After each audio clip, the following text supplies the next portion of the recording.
Sir मैंने आपको पूरी छूट दे रखी है, आप इसके कितना मारो मैं आपसे कुछ नहीं कहूंगी, इसका भविष्य आपके हाथ में है। बहन जी वैसे ये हाथ में किसी पे उठाता नहीं, लेकिन ये टिल्लू मजबूर कर देता है, दिन में 2 से 3 दर्जन थप्पड़ खा लेता है मेरे से। लेकिन ये सब छोड़ो, ये तो रोज की बात होगी। अब मैं आपको टिल्लू के मार्क्स दिखाता हूँ। अरे रहने दो सर, ऐसे ही अल्बर्ट आइंस्टाइन भी ना है जो इसके 100 में से 100 आए होगे 100 में से 40-50। 40-50 बहन जी बहुत ज्यादा कह दिया आपने। 40-50 में से पीछे की 0 हटा दो, सभी में 4 और 5 नंबर आए इसके। सर इसमें आपकी भी गलती है, जो आपने पढ़ाया नहीं वो पेपर में क्यों दे रहे हो question. Paper out of syllabus दे रहे हो तो बच्चे के 4 और 5 नंबर तो आएंगे ही। Out of syllabus? अरे बहन जी क्या कह रहे हो आप, पेपर इतना आसान आया था, पूरी क्लास में सभी बच्चों के 100 में से 80 नंबर से ऊपर आए हैं, बस ये टिल्लू ही है जिसके 4 नंबर आए हैं। अच्छा mummy out of syllabus paper आया था, पूरी क्लास खाली बैठी थी, टॉपर के भी कम नंबर आए हैं। बेटा पेपर तो आउट ऑफ सिलेबस नहीं आया, लेकिन तेरे को आउट ऑफ वर्ल्ड जरूर करूंगी, चल कर तू। बहन जी एक बात और, जो इसके मन में आता है ना वही पेपर में लिख के जाता है। पेपर में एक क्वेश्चन आया था, difference between summer and winter, पता है क्या आंसर लिख के गया? क्या? चल तू ही बता Tillu. Point number 1, summer is coming in the summer season and winter is coming in the winter season. Point number 2, in summer summer vacation coming, in winter winter vacation coming. Point number 3, in summer electricity bill very high, in winter electricity bill very low. Point number 4, in summer everybody is bathing, in winter nobody is bathing.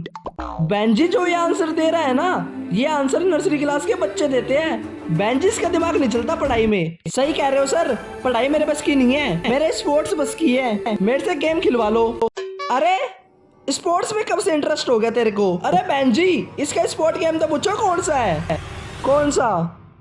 घोड़ी घोड़ी। ये घोड़ी घोड़ी क्या होता है? अरे बहन जी मैं बताता हूँ, सबसे बकवास गेम है, इसमें किसी की कमर वगैरह टूट गई कौन जिम्मेवार होगा? बहन जी जैसे गेम पीरियड लगता है ना, ये और इसके दोस्त सारे कैंटीन के पीछे जाके घोड़ी घोड़ी खेलते हैं। अरे सर मैंने कही है ना आपसे, इनकी पैंट निकाल के डंडे पे तेल लगा के बड़ा बट मारे करो इनके, ये जब ही सुधरेंगे। अरे बहन जी जैसे मेरी नजर में आते ना खेलते हुए तो इनके मुक्का मारता हूँ कमर पे। अरे कोई गेम है क्या ये? बहन जी ये बताओ ना, कोई गेम है? एक दूसरे कमर पे कूदे जाओ, है कुछ फायदे मिले इस गेम के। फायदा नंबर 1, घोड़ी घोड़ी खेलने से भाईचारा बना रहता है। फायदा नंबर 2, इससे हमारी कमर स्ट्रेच होती है। फायदा नंबर 3, इससे हमारा स्टेमिना बना रहता है। फायदा नंबर 4, अगर ये गेम ओलंपिक में आ जाता है तो भारत के हर घर में एक मेडल जरूर होगा। कही थी ना बहन जी, बस ये फालतू के आंसर देने आते हैं। बेटा अभी भी सीरियस हो जा, अभी भी पढ़ लेगा ना तो बड़ा आदमी बनेगा, बड़ा आदमी। हाँ सर मानता हूँ पढ़ाई जरूरी है, लेकिन इतनी भी जरूरी नहीं है जितना हमारा समाज बताता है। हर कोई पढ़ाई के लिए नहीं बना होता, किसी का इंटरेस्ट म्यूजिक में होता है, किसी का डांस में और किसी का स्पोर्ट्स में, तो उनको उसमें जाने देना चाहिए, ना कि पढ़ाई में।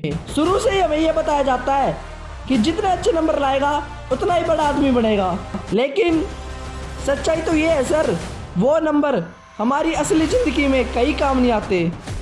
बेटा ये सब डायलॉग फिल्मों में अच्छे लगते हैं, असली जिंदगी में तेरे को पढ़ाई करनी है, पढ़ाई। पढ़ाई करके ही तू सब कुछ पढ़ सकता है।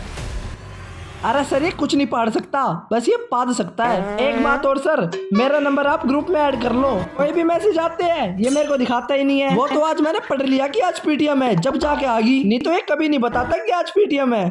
ठीक है बहन जी, अब जाते ही आपका नंबर ऐड करूंगा ग्रुप में। और एक बात और बहन जी, खाली टीचर की रिस्पॉन्सिबिलिटी नहीं होती बच्चों को सुधारने में, उनके पेरेंट्स की भी होती है। ये बच्चा हमारे पास केवल 8 घंटे रहता है स्कूल में, लेकिन आपके पास तो पूरा दिन रहता है ना, तो दोनों मिलकर शुरुआत करेंगे, जब जाके इसका फ्यूचर ब्राइट होएगा।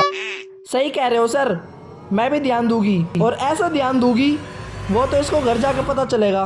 घर क्यों, यही ध्यान दे दो, यही दे दूं, ठीक है? अरे मम्मी पढ़ूंगा आगे से, मम्मी, अरे मम्मी छोड़ दो।